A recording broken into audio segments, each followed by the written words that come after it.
falando sobre produção de energia e a gente estava falando sobre os tipos de energia, né? A gente falou sobre alguns exemplos na aula passada sobre energia, né? De que a energia, sobre o conceito de energia em si, né? E os materiais que produzem a energia.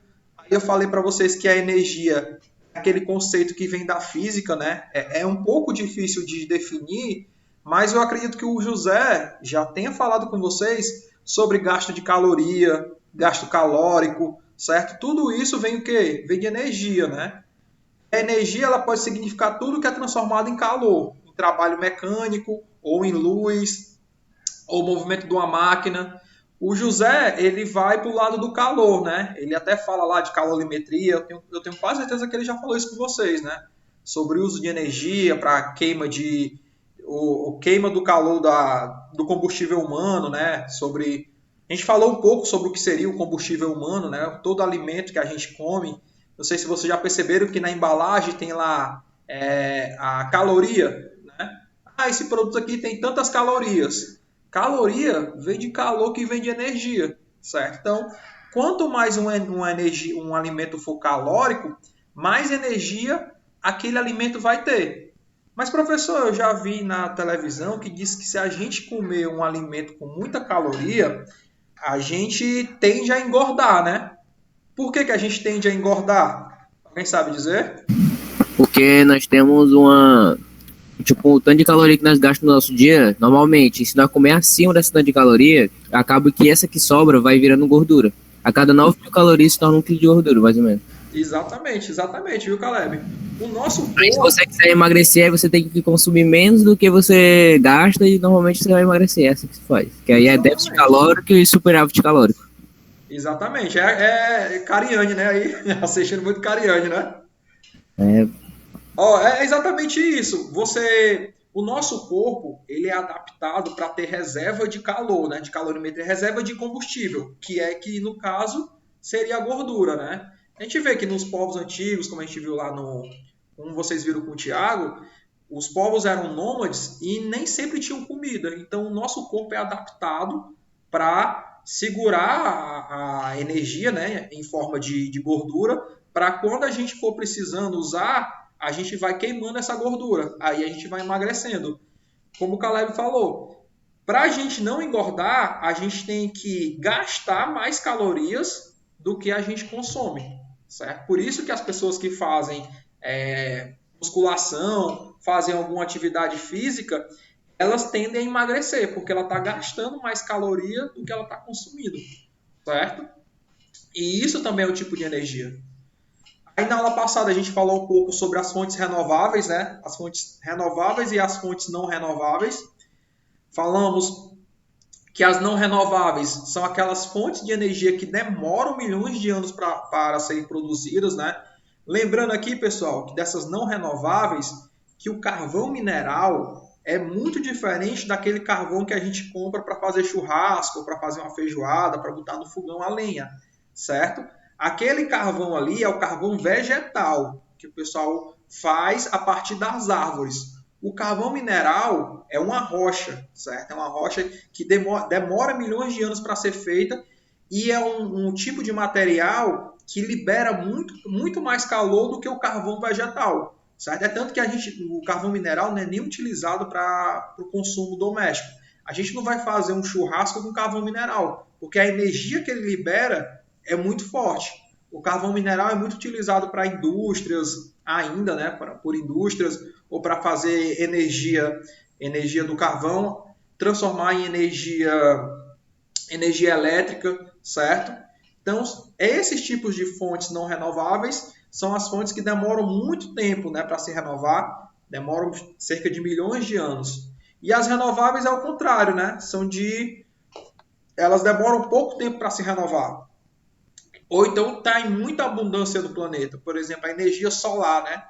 Para a energia solar acabar, dizem, né, que o Sol vai se transformar na supernova daqui a 100 milhões de anos.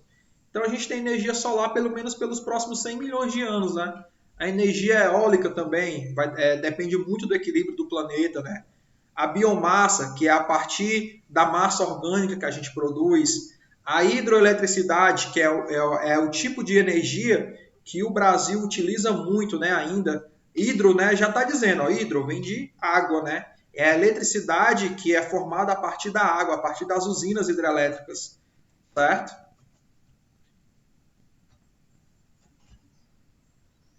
Aqui mostrando um pouco das produções de energia, né? A energia nuclear e a energia solar, né? Mostrar aqui as fazendas de energia solar.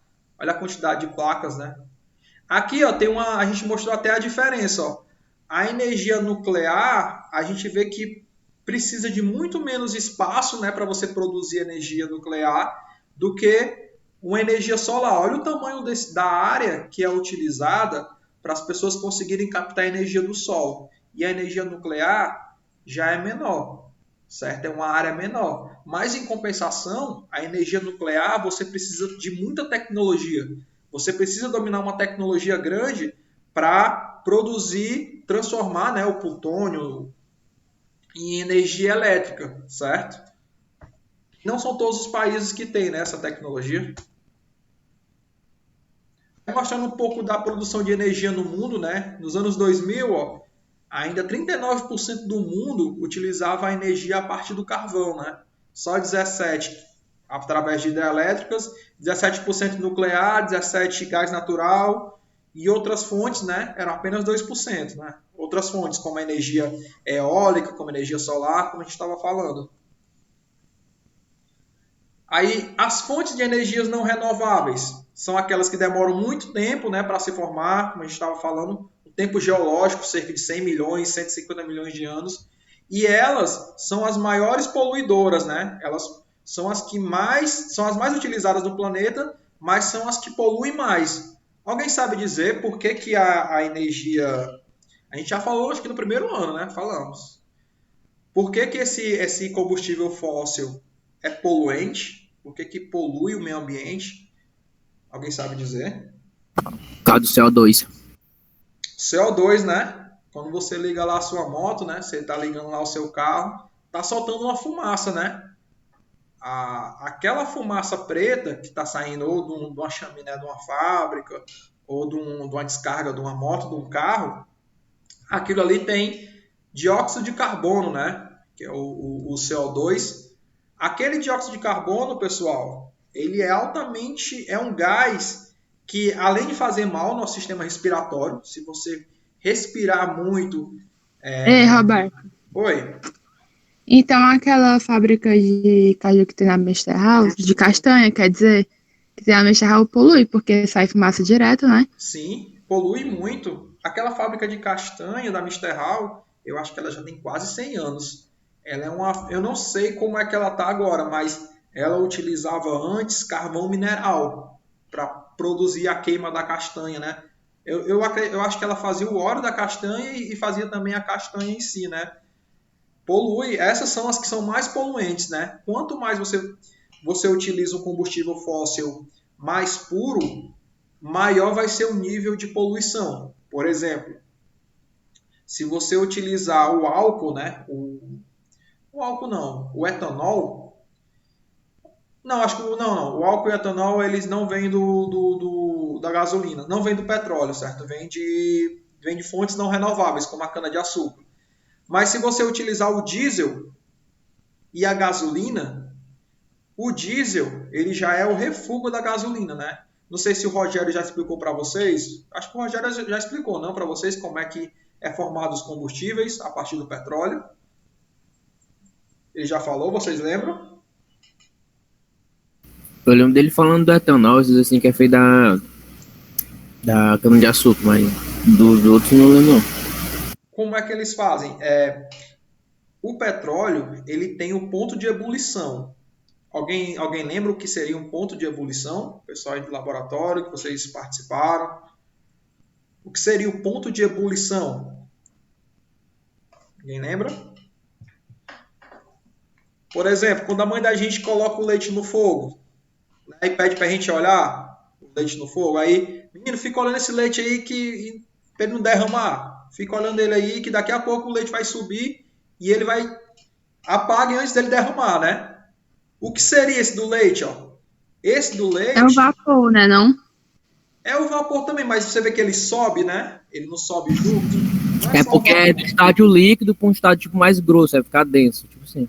Exatamente. O ponto de ebulição é isso daí. É quando um líquido ele atinge uma determinada temperatura e quando ele atinge essa determinada temperatura, ele muda de forma, certo? No caso do leite, ele estava passando do estado líquido, né, para o gasoso, mas ele tinha uma crosta, por isso que ele sobe e depois desce, certo? No petróleo é a mesma coisa. O petróleo ele é aquecido. Quando ele é aquecido, ele vai se transformar em outros combustíveis dependendo da temperatura que ele chega. Então, do petróleo para ser transformado em gasolina, o petróleo é aquecido. Quando ele chega a uma determinada temperatura, aquele vapor que se formou, ele é retirado, né, pelo condensador e aquilo ali vira gasolina, certo? Ah, eu quero gás natural. O gás natural também é a mesma coisa. Eu aqueço o petróleo vai formar um gás e aquele gás que alcancei uma determinada temperatura, aquilo é um derivado do petróleo, certo? É isso que chamam de derivado do petróleo. É isso que é a partir da temperatura que o petróleo vai atingindo, vai se transformando em outros combustíveis. O asfalto que vocês, não sei se vocês já viram uma rua sendo asfaltada, não sei se vocês já sentiram aquele cheiro forte que tem no asfalto. O asfalto, pessoal, ele é o refúgio do petróleo. É quando o petróleo já foi aquecido tanto, já foi tirado todos os derivados dele, aquele resto que sobra é o asfalto. Não sei se vocês já presenciaram quando chega um caminhão de asfalto e coloca, sobe aquele vapor. Não sei se vocês já presenciaram. E é muito quente. Por quê? Porque aquilo ali já foi aquecido muito, já foi retirado esses derivados do petróleo. Se transformou em gasolina, gás, diesel, certo? Isso vai depender da temperatura que ele atinge. Mas como é que o petróleo é formado? O petróleo é formado a partir do resto de animais, né, de vegetais, que foram depositados no fundo de lagos ou de mares há milhões de anos.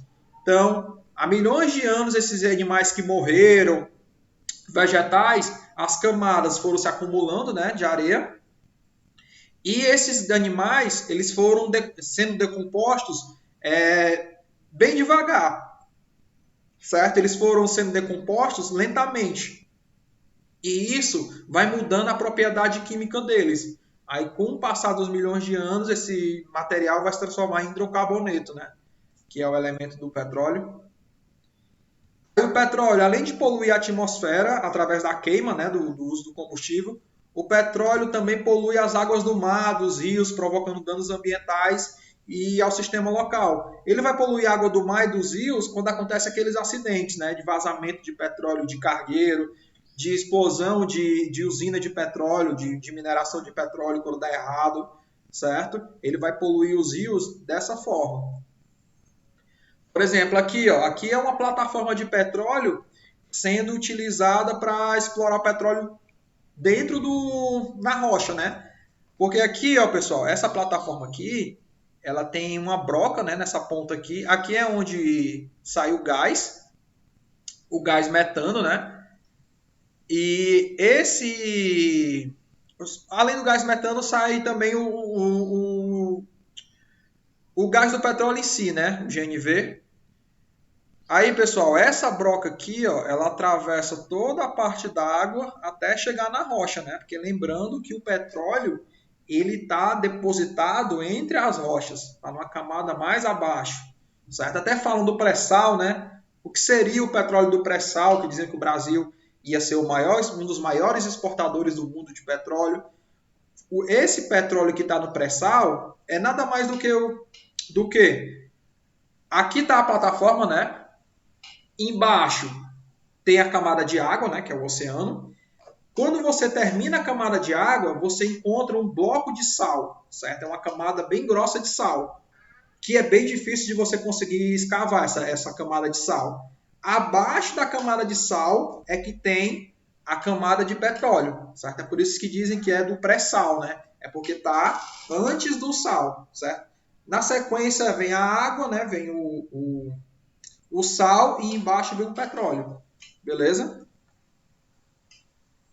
Aí aqui mostrando, né, ó, como eu estava falando para vocês, ó, a partir do aquecimento, ó, e para que serve, né, os combustíveis, né, ó, os gases, certo? O óleo bruto, o óleo de máquina, tudo isso é derivado do petróleo. As reservas, né, no mundo de petróleo, países que são os produtores e que têm as maiores reservas de petróleo, né? É lá no Oriente Médio, né, como a gente está vendo aqui, ó, no Canadá, certo? O Canadá também é um dos países que mais produzem petróleo no mundo, onde tem as maiores reservas do mundo, né, na Venezuela, no Brasil, na Rússia, certo? A Rússia também é uma das maiores produtoras de petróleo do mundo. Carvão mineral, né? O carvão mineral, para a gente finalizar, é uma parte, né, da vegetação, uma parte da planta que com o tempo se transformou numa massa carbônica, certo? Isso foi produzido pela Terra, foi produzido pela própria Terra, né, pelo planeta, só que isso no decorrer dos milhões de anos, certo? É um pouco parecido com a formação do petróleo, mas o carvão mineral é uma rocha, certo? É um mineral que foi transformado em mineral a partir da vegetação que morreu há milhões de anos atrás. Aqui mostrando como é que eles fazem na extração de carvão, ó. Mostrando aqui a máquina extraindo, ó. Meio que é um pouco diferente, né, lá do petróleo. Em vez de ser uma broca, é uma máquina que vai escavando, né, o solo. Na produção de carvão no mundo, né, ó. A China ainda é a maior produtora de carvão do mundo. Gás natural, ó, também é outro hidrocarboneto, né? É encontrado junto com o petróleo. Aí tem o metano, o etano, o propano, certo? São gases que são menores proporções, mas também você encontra junto com o petróleo, certo? O biogás, né, que é através da biomassa, que é um combustível renovável. Esse biogás a gente cria a partir da decomposição de animais, de alimentos. Essa decomposição, ela gera um gás, e esse gás, ele dependendo do local onde ele é depositado, né, que hoje em dia você não pode mais ter lixões, apesar de ainda existir lixão. Eu não sei se alguém já teve a experiência de ir no lixão alguma vez e já sentiu aquele cheiro forte. Aquele cheiro que quando você chega, você vê as pessoas ali trabalhando dentro do lixão, você não consegue entender como é que eles aguentam aquele cheiro. Aquele cheiro, pessoal, é o biogás. É esse gás que é exalado a partir do resto de animais, né? As bactérias, elas vão consumindo a carne, vão consumindo o lixo, e as bactérias vão soltando um gás. Esse gás pode ser o gás metano, né? Principalmente é o gás metano. E esse gás, ele é utilizado, está sendo utilizado para cozinha, para você cozinhar alimentos. Tem locais que canalizam esse gás, e esse gás ele é mais forte ainda do que o gás metano, mais forte e mais barato, né? Porque não está vindo do petróleo, está vindo a partir de outros animais.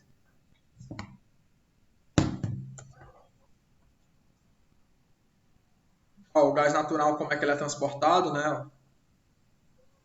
As fases. Os maiores produtores de gás natural no mundo, né? O México está aqui entre os maiores. A Rússia, né? Estados Unidos, Canadá são os maiores. São os maiores produtores. Certo? Aí, pessoal, na próxima aula a gente fala sobre a energia nuclear, beleza? A gente fala um pouco sobre como é a formação e os riscos da energia nuclear. Aí eu vou passar a atividade para vocês, que essa atividade vai ser a prova parcial, como eu estava falando no início. A prova parcial vai ter 10 questões, certo? E ela vai ter um prazo para ser entregue. Ela vai ser entregue até segunda-feira. Beleza, pessoal? Vocês vão ver que é tranquilo, é no mesmo estilo lá das atividades